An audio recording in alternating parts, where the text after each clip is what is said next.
Apa yang terjadi ketika dilakukan?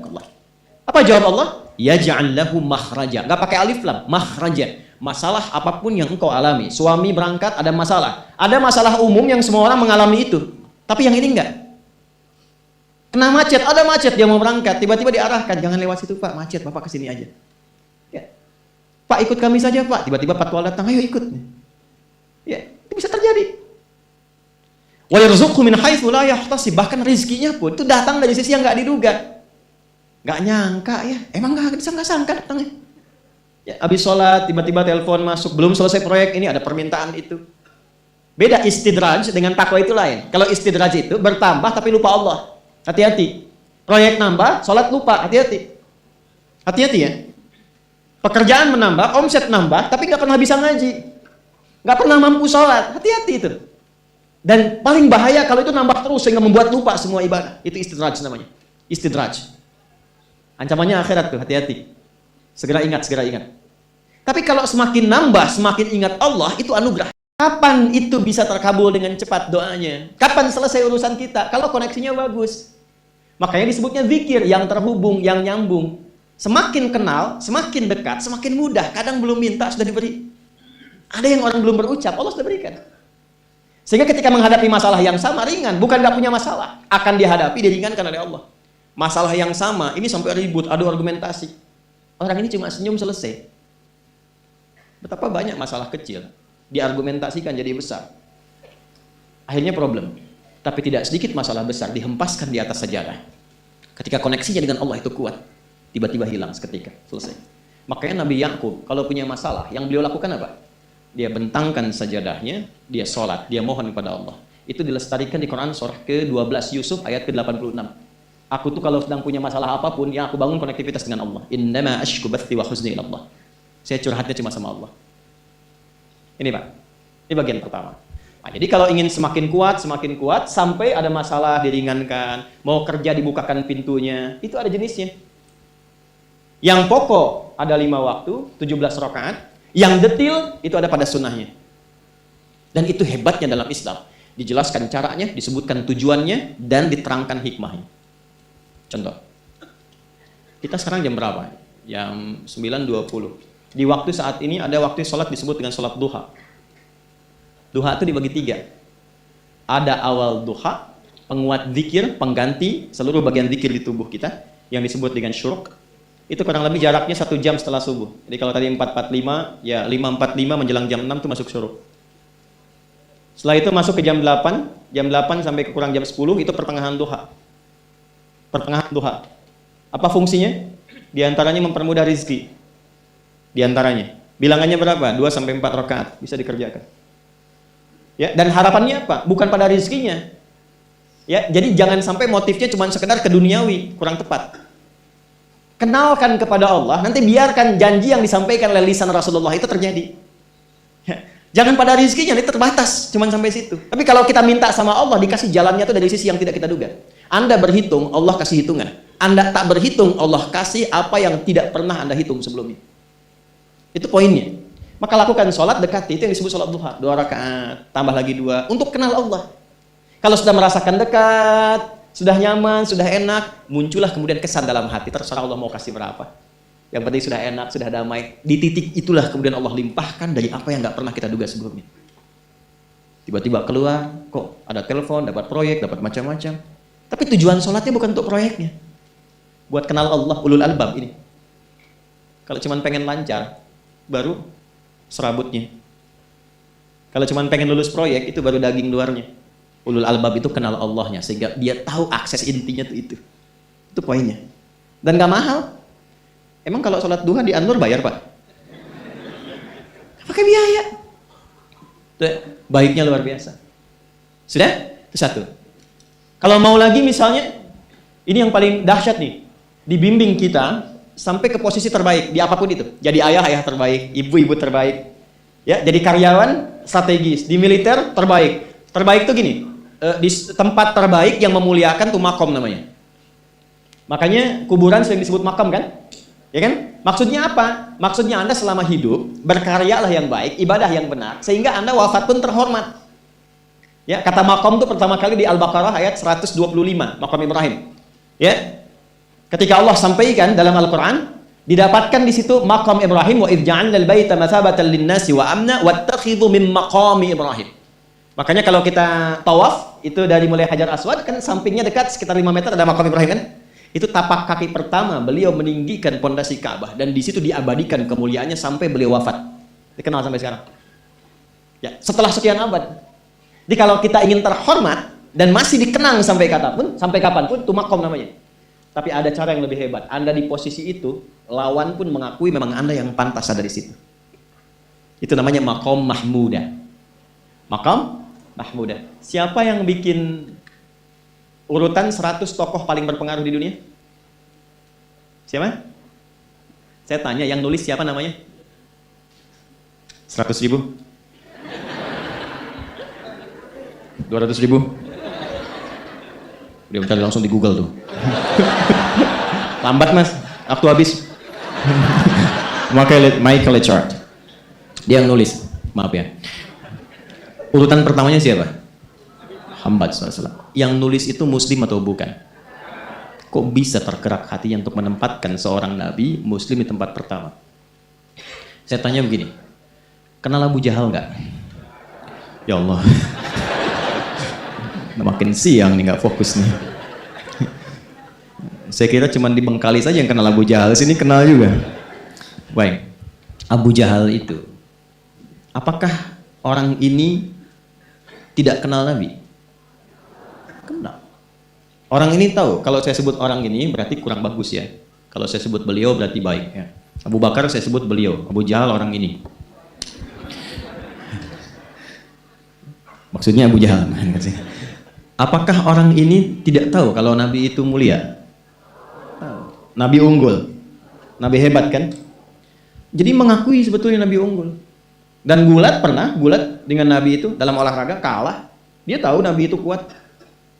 Ya, di dalam cinta juga tahu Nabi paling unggul. Abu Jahal melamar Sayyidah Khadijah ditolak, Nabi nggak lamar, Sayyidah Khadijah minta dilamarin. Ya, dari sejak itulah dia nggak mau tahu semua yang dari Nabi, pokoknya semua harus jelek. Walaupun dia tahu itu baik, nggak kenal, sampai nggak menanamkan pada dirinya nggak ingin kenal kebaikan Nabi. Nggak ingin kenal pada sesuatu, itu jahlun namanya. Jadi kalau ada mbahnya yang paling bodoh yang nggak pengen tahu, itu Abu Jahal namanya. Maka sejak saat itu orang ini disebut dengan Abu Jahal. Tapi Abu Jahal pun itu meyakini kebenaran kekuatan Nabi, cuman karena iri saja. Gitu. Tapi dia nggak bisa nolak. Menilai seseorang di tempat terbaik yang kita nggak bisa nolak dan mengakui memang dia orang yang terbaik, itu namanya maqam mahmudah. Tahukah Anda? Jalan untuk mencapai maqam mahmudah itu nggak akan mungkin kita dapatkan kecuali mendekati yang punya semua makom, yaitu Allah Subhanahu wa Ta'ala. Dan jalannya lewat sholat. Itu lewat sholat. Tapi karena ini levelnya istimewa, tingkat tertinggi, ya prajurit pengen jadi komandan terhebat yang diakui, nggak ada orang nyoal. Di kepolisian pengen jadi pimpinan yang baik dan semua mengakui sehingga nggak ada yang nyoal. Di perusahaan pengen jadi pimpinan yang ideal, ya semua mengakui, nggak ada yang nolak. Itu maqam mahmudah. Jalannya apa? Ternyata nggak pakai uang, nggak pakai koneksi-koneksi yang tidak jelas. Koneksinya dibangun dengan Allah sehingga Allah melembutkan hati semua orang itu untuk menetapkan dia yang terbaik.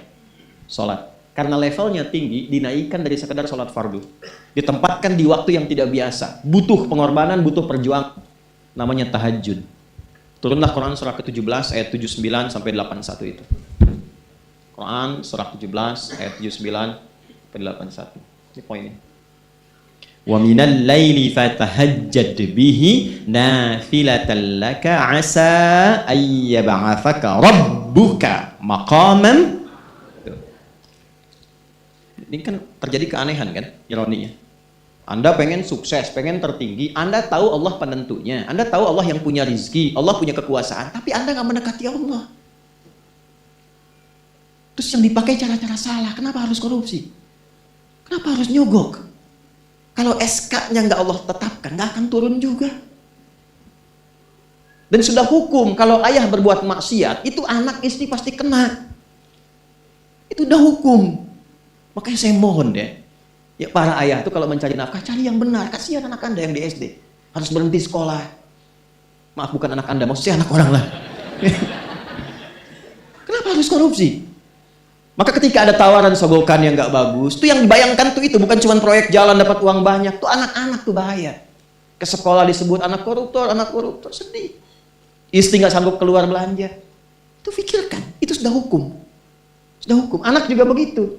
Kalau mau berperilaku, ingat orang tua. Sebab ketika tidak baik, orang tua pasti kena. Anak di sekolah berantem, yang dipanggil siapa? Orang tuanya. Itu selalu terikat. Di rumah tangga itu selalu begitu. Karena nafas itu terikat. Semua saling mengikat. Babnya itu jelas. Nah, balik ke sini. Kalau ingin tingkat yang tertinggi, dekati pemiliknya, Allah ini. Makanya tuh harus punya itu. Itu ringan kalau sudah punya itu tuh. Allah, saya punya Allah. Kita mau apa? Nggak takut hidup. Nabi ditodong pakai pedang. Siapa yang menyelamatkan Muhammad sekarang? Ringan, Nabi jawab, Allah. Jatuh pedang itu. Dibalik, kamu siapa yang menyelamatkan kamu? Bingung. Dan punya Allah itu luar biasa. Nah, ini yang harus tanamkan pada jiwa. Punya Allah sebagai Tuhan. Kalau sudah dekat, kenal, baik dengan itu, akses mudah semua. Dan yang paling indah itu apa? Menerima apa yang Allah tetapkan. Hari ini nggak dapat, alhamdulillah. Saya masih dikasih jalan. Alhamdulillah, besok belum dapat. Ada akumulasi, paham. Paham. Nah, itu nggak mungkin bisa dapat rasa itu. Salah satunya, ikhtiarnya apa? Nih, tahajud. Dan hebatnya, kenapa sholatnya disebut tahajud? Tidak disebut sholat hajat. Ada hajat, ada tahajud, beda. Hajatun, hajada, hajadun, ada tahajjada ya tahajat, tahajud. Beda. Tahajud, tunggu situ aja. Ini sengaja nggak saya hapus nih. Mana staf saya? Oh, foto nih ya. Saya hafal insya Allah. Tenang. Tahajud. Asalnya dari kata hajada, begini. Ha, jim, da. Ditambah ta di depannya. Lalu ada tasydid sebelum akhirnya. Nih. Ini akarnya 3 huruf, ha, jim, dal. Hajada itu asalnya bangun dari tidur malam. Tidur dulu, lalu bangun setelah itu. Itu hajada. Pelan-pelan. Paham sampai sini? Kita teruskan. Kalau kita ingin berusaha untuk bangun, mengoptimalkan diri untuk bangun, maka tambahkan tak di depannya. Berusaha untuk mendapatkan atau mencapai sesuatu. Kalau yang kita akan lakukan itu tidak mudah, nggak gampang bangunnya, sehingga butuh rencana, butuh persiapan, ya kan? Maka tambahkan tasydid sebelum huruf akhirnya. Dari kata syiddah, apa yang mau dikerjakan ini nggak mudah. Memang pengen bangun itu jam 3. Tapi kan nggak tiba-tiba ujuk-ujuk bangun jam 3, belum tentu. Ya kan? Kita harus rencanakan dulu supaya bisa bangun, saat bangun itu siap, bukan cuma bangun. Bangun jam 3, sholatnya 4:30, ya kan jauh. Maka untuk bangun jam 3 itu butuh persiapan, nih syiddah. Maka rencanakan, pasang alarm 3 kali. Misal yang ikhtiarnya jam 2, jam 2.15, jam 2.30. Alarm jam 2 untuk mematikan alarm yang kedua. Gitu kan? Yakin saya Anda kalau pasang alarm malam tuh nggak satu, yakin? Bangun, selek, mati. Minimal ingat akan ada alarm berikutnya kan? Nah, itulah tak. Allah itu sudah tahu modus-modus kita itu. Karena alim maha mengetahui. Detailnya kan kita lakukan kan Allah sudah tahu. Alarm yang kedua membangun kesadaran paripurna. Peringatan kedua. Kalau pengen bangun, enggak tertidur. Maka ketika sampai pada alarm ketiga, sudah sadar kita. Oh. Apa Bu, alhamdulillah. Lebih baik telat daripada enggak sama sekali. Bangun. Nah, ini. Kalau kita tarik ke implementasi hidup, pengen level tertinggi itu butuh perjuangan. Latihan dulu, kan? Menguras fisik, energi, tenaga, biaya. Hasilnya indah. Tapi ada jalan cepat untuk mendapatkan itu. Nih aksesnya bangun kepada Allah. Gitu. Kalau kita tingkatkan ini, itu luar biasa. Jadi itu. Jadi. Nah, kalau ini terus ditingkatkan, terus tingkatkan, nanti membangun value yang terasa. Ada nilai-nilai yang terasakan, kita merasa lebih dekat dengan Allah. Yang biasanya tadi dipanggil azan baru ingat sekarang, baru selesai subuh udah ingat isya. Nanti isya bagaimana, gitu kan, urutkan. Tapi tetap zuhur juga, zuhur, asar, maghrib, isya. Waktunya kenal, jam berapa. Bahkan dipetakan, saya nanti akan ke sini, masjid yang terdekat di situ. Jadi lihat peta itu, ya lihat peta jalan, saya nggak sebut nama supaya nggak endorse. Itu lihat peta jalan, Itu dia petakan, saya akan sampai di situ jam berapa, durasinya berapa, masjidnya di mana. Kalau tertinggal di situ, di sini saya sholat Jumatnya. Sampai ke situ. Nah, value yang membuat kita semakin meningkat dekat dengan Allah itu takwa namanya. Takwa. Disebutkan sebanyak 240 kali dalam Al-Quran. Nah, intinya itu ini nih. Di jiwa takwanya. Kalau ini sudah ada, Allahu Akbar. Silahkan Anda keluarkan semua kata-kata takwa di Quran. Tidak ada kecuali yang indah semuanya. Quran surah 65. 65 itu babnya bab tolak. Surahnya at-tolak. Tolak itu persoalan terbesar di rumah tangga. Nggak akan bisa terjadi yang demikian itu kalau ada takwa di dalamnya. Nyambung. Kalaupun mesti terjadi, itu spirit takwa mengarahkan pada yang terbaik. Makanya di ayat kedua di ujungnya, sampai ke ayat 3, apa yang terjadi? Di rumah tangga itu kan cuma 2 babnya. Satu masalah dari komunikasi, yang kedua materi. Perhatikan, wa may yattaqillaha yaj'al lahu makhraja wa yarzuqhu min haitsu la. Siapapun yang mampu meningkatkan takwanya kepada Allah, pakai mandu setiap personnya. Suami, istri, ayah, ibu, anak, satu keluarga mencoba meningkatkan takwa. Dia tahajud, bangun semua ingatkan. Bangun semua tahajud, salat duha, yuk ingatkan dimanapun. Alhamdulillah. Apa yang terjadi ketika dilakukan? Allah. Apa jawab Allah? Yaj'al lahu makhraja. Enggak pakai alif lam, makhraja. Masalah apapun yang engkau alami. Suami berangkat ada masalah. Ada masalah umum yang semua orang mengalami itu. Tapi yang ini enggak. Kena macet, ada macet dia mau berangkat, tiba-tiba diarahkan, jangan lewat situ Pak, macet, Bapak kesini aja. Ya. Pak ikut kami saja Pak, tiba-tiba patwal datang, ayo ikut. Ya, itu bisa terjadi. Wa yarzuqhu min haitsu la yahtasib, bahkan rezekinya pun itu datang dari sisi yang enggak diduga. Enggak nyangka ya, emang enggak disangka-sangka datangnya. Ya, habis sholat, tiba-tiba telepon masuk, belum selesai proyek ini, ada permintaan itu. Beda istidraj dengan takwa itu lain. Kalau istidraj itu bertambah tapi lupa Allah.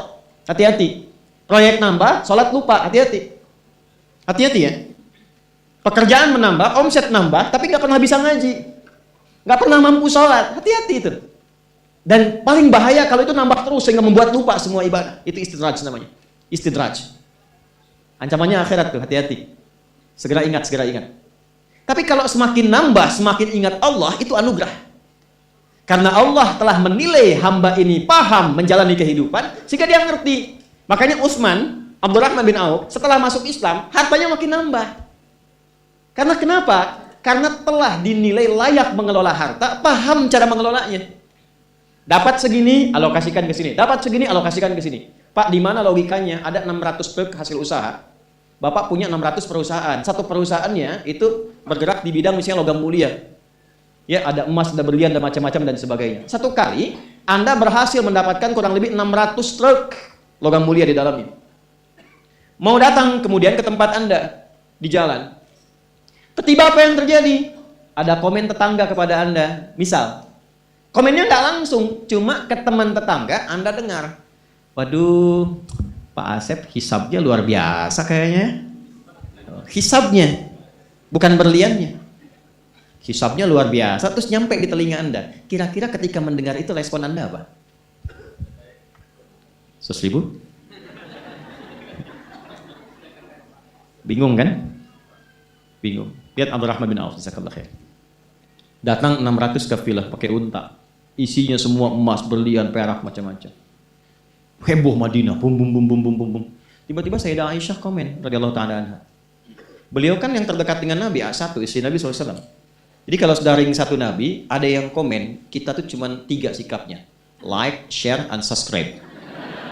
Gak usah ikut komen lagi. Sukai, share, subscribe. Ikuti jalannya. Apa komennya? Secara singkat, kama qalat. Aku pernah mendengar Nabi SAW mengatakan, Abdurrahman bin Auf itu agak lambat hisabnya. Ya, selamat-lambatnya cepat juga dibanding kita kan? Ya? Maksudnya apa? Ini menggambarkan betapa banyak kekayaannya. Scan, checklist semua. Ketika mendengar komen itu, apa kata Abdurrahman bin Auf? Saya jadikan semua yang baru datang itu saya sedekahkan semua untuk orang Madinah. Supaya mempercepat hisabnya itu. Saya sedekahkan semua. Bisa nggak begitu? Coba lihat handphone antum itu.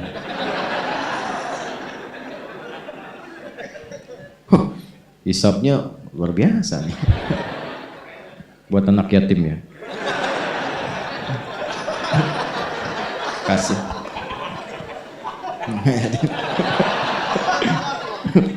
Antum yatim itu kalau belum balik. Ini udah bisa nyari sendiri.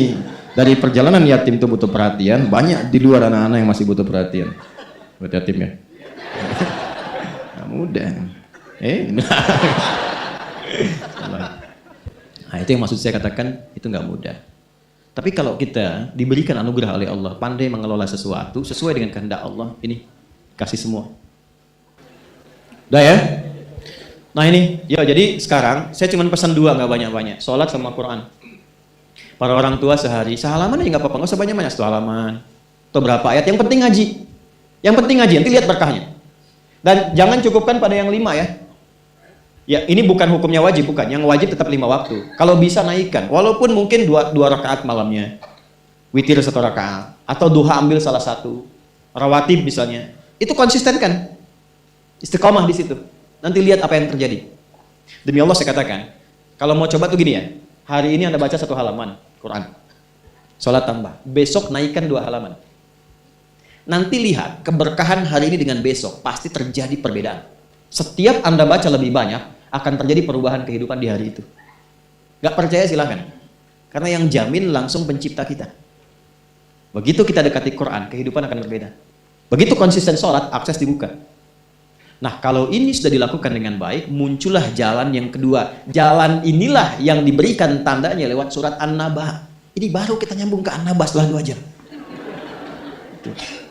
Apa itu? Yang pertama itu jalan zikir, alladzina yadhkuru adzakkur. Yang kedua jalan tafakkur, wa yatafakkaruna fi khalqis samawati wal ardh. Rabbana ma khalaqta hadza batila subhanaka faqina. Yang pertama tadzakur dengan zikir, bentuknya amaran ritual. Yang kedua tafakkur, menjadikan semua objek kegiatan lillah. Wa yatafakkaruna fi khalqis samawati wal ardh. Kalau zikirnya sudah mantap, maka dampaknya ada ke fikir. Karena fikirannya akan dibimbing oleh jiwanya. Maka dia merencanakan semua kegiatannya bukan hanya untuk difikirkan, tapi juga dizikirkan, diniatkan untuk mendapat ridha Allah, untuk melancarkan visi hidupnya sampai pulang. Makanya kalau Anda baca sampai ayat 200, di situ lengkap sekali. Jangan cuma dunia, nanti ke akhirat bagaimana, dihisab bagaimana, ini ada ancaman neraka kalau nggak siap bekal. Teruskan coba ayatnya. Ya wa yatafakkaruna fi khalqis samawati wal ardi rabbana ma khalaqta hadza batila subhanaka faqina rabbana innaka man tudkhilin nar faqad akhzaita wa ma lidh-dhalimin min. Ini yang nggak punya visi hidup, yang hidupnya bukan tadzakur, bukan tafakkur. Silahkan kata Allah, tapi innaka mayyit, kamu akan meninggal. Silahkan kumpulin harta, naikin jabatan, nyogok, suap, silahkan aja, pilihan. Tapi Anda terancam pulang dalam keadaan hina. Innaka man tudkhilin nar faqad akhzaita. Makanya kita bertekad, ya Allah bimbing hamba supaya pulang gak hina. Gak mau hamba dihinakan di hari kiamat. Sekarang kita salah, yang lihat 1-2 orang atau bisa disembunyikan. Di hari kiamat diungkap, semuka langit dan bumi tahu siapa Anda. Saya ini masih banyak aibnya, cuma Allah tutup. Tapi di akhirat tuh semua kalau nggak kita tutupi sekarang dengan Allah, dibuka.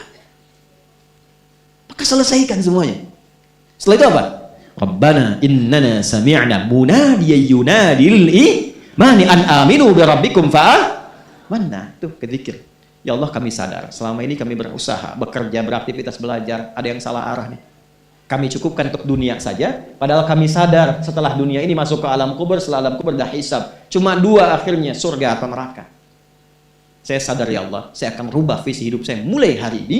Saya siapkan aktivitas kehidupan saya bukan cuma untuk dunia, tapi visinya sampai akhirat. Di mana Allah ridha. Pekerjaannya tetap.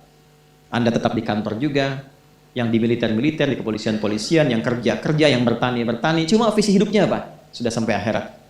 Gimana caranya kerja tidak menyakiti orang, tidak menipu, tidak menyogok, sholat masih terjaga, baca Quran masih bisa dilakukan. Toh meninggal juga.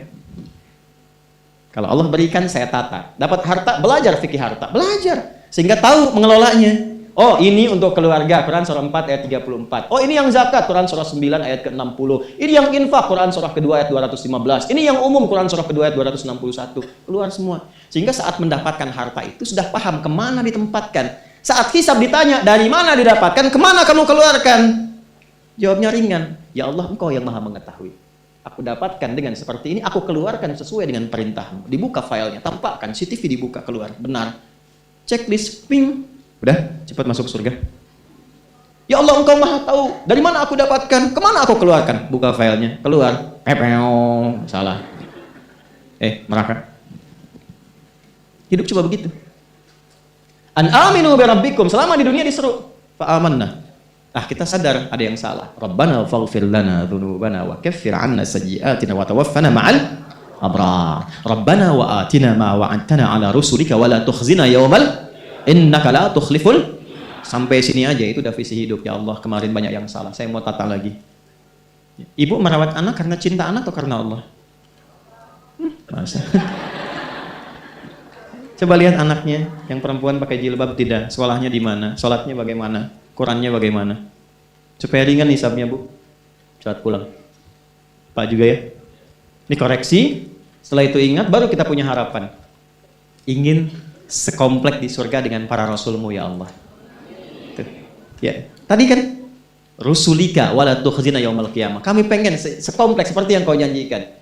Maka diturunkanlah caranya. Di situ ada Quran surah keempat ayat 69. Ya kan? Wa may yuti'illaha wa rasul fa ulaika ma'al ladzina an'ama Allahu 'alaihim minan nabiyyina was-siddiqina wasyuhada'i was-shalihin wa hasuna ulaika rafiqa. Siapa yang pengen sekomplek dengan semua nabi yang pernah bertugas di bumi, maka taati Allah dan Rasulnya. Jadi 3 golongan selain nabi. Siddiqun, orang yang membenarkan tuntunan kemudian dia kerjakan.